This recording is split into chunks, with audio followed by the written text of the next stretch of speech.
So I finally got around to seeing the 2019 movie The Joker, directed by Todd Phillips, co-written by Phillips and Scott Silver, and starring Joaquin Phoenix. And I had a fan theory that absolutely nobody wants to hear. Well before the movie came out, people wanted to know if it was set in the DC Extended Universe, consisting of the superhero movies featuring DC Comics characters, starting with Man of Steel in 2013. Even though there's already a Joker in that universe, played by Jared Leto, people were thinking maybe he was Joker 2.0, and he was inspired by Arthur Fleck, who inspires a movement by the end of his titular movie. Director Todd Phillips flat out said no, it is not set in the DCEU. This movie is its own thing. And if you watch the movie, the world it is showing certainly doesn't feel like it could have immortal goddesses who fought in World War I, Kryptonian bone monsters, or any of the other fantastical things seen in the DC Extended Universe.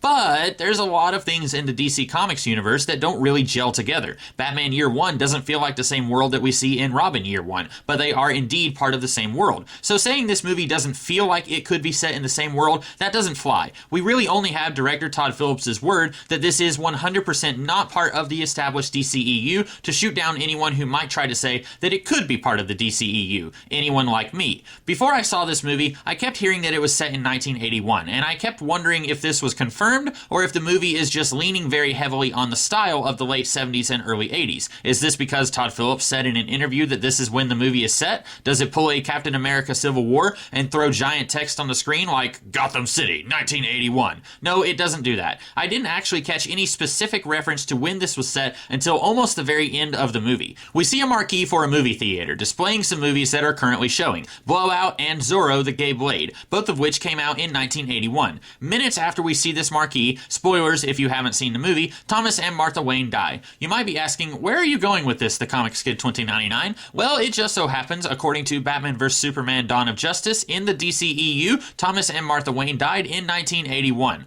Now, of course, this isn't conclusive. It's entirely possible that Todd Phillips wanted to set Joker in the early 1980s because understanding of mental health was not very ideal at the time, and that was something he wanted to explore in the movie. And maybe he landed specifically on 1981 because a Zorro movie came out that year, and traditionally in the comics, the Waynes are coming from watching a Zorro movie when they are murdered. And maybe setting it in, say, 1957 or 1998 would not work for Phillips because that wouldn't be right for the dirty, grimy aesthetic that he wanted to portray with Gotham City in this movie. For that matter, it's possible that director of Batman vs. Superman Zack Snyder landed on 1981 for the dates of the Wayne Mausoleum for the same reason Todd Phillips put this movie in 1981, because that's when a Zorro movie came out. But with how many liberties Snyder took with the characters in that movie, I'm going to say he probably didn't care too much about remaining faithful to Bruce Wayne watching a Zorro movie on the night his parents died. So how much weight do I think the fan theory that Joker takes place in the DCEU really has? Not much, if I'm being honest. It's kind of a cool idea, like the one I heard that maybe Jared Leto was Jason Todd, but also a fan theory that doesn't really play out when you look at what you've got to look at. But still, kind of a fun coincidence, I think. So anyway, that's all I have today. I hope you guys liked this video, and if you did, be sure to check out some of the other stuff that I do on this channel, and I'll see you guys in the future. Have a good one.